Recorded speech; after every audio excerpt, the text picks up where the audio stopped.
আসলে আল্লাহ পাক মানুষের জন্য নবী, মানুষকেই নবী বানিয়ে সব চাইতে বড় ihsan করেছেন। কোন সুবহানাল্লাহ। আল্লাহ পাক কোরআনে কারীমের মধ্যে বলেন, এই পৃথিবীতে যদি ফেরেশতা বাস করত, মানুষ বাস না করে, قُلْ لَوْ كَانَ فِي الْأَرْضِ مَلَائِكَةٌ يَمْشُونَ مُطْمَئِنِّينَ لَنَزَّلْنَا عَلَيْهِمْ مِنَ السَّمَاءِ مَلَكًا رَسُولًا।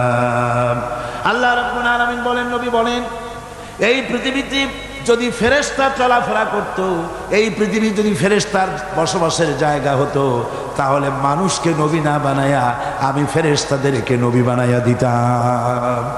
যেহেতু পৃথিবীতে বাস করে মানুষ, কাজী নবীও পাঠাইছি মানুষ। কথা কন না কেন? নবীও কি?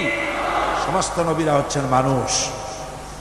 ভাইরা আমার, একটা চিন্তা করেন, ফেরেশতা যদি আমাদের জন্য নবী হতো, আমাদের জন্য তাহলে ihsan হতো না, কল্যাণ হতো না। কারণ ফেরেশতারা পুরুষও নয়, নারীও নয়। ফেরেশতাদের বউ নাই, বিবি নাই, বাল বাচ্চা নাই, তাদের কিছুই নাই, বাড়ি নাই, ঘর নাই, মোষ নাই, গরু নাই, কল নাই, কারখানা নাই, ক্ষেত নাই, খামার নাই, নির্বাচন নাই, ভোট নাই, তত্ত্বাবধায়ক সরকার নিয়ে কোনো মাথা ঘামানো নাই।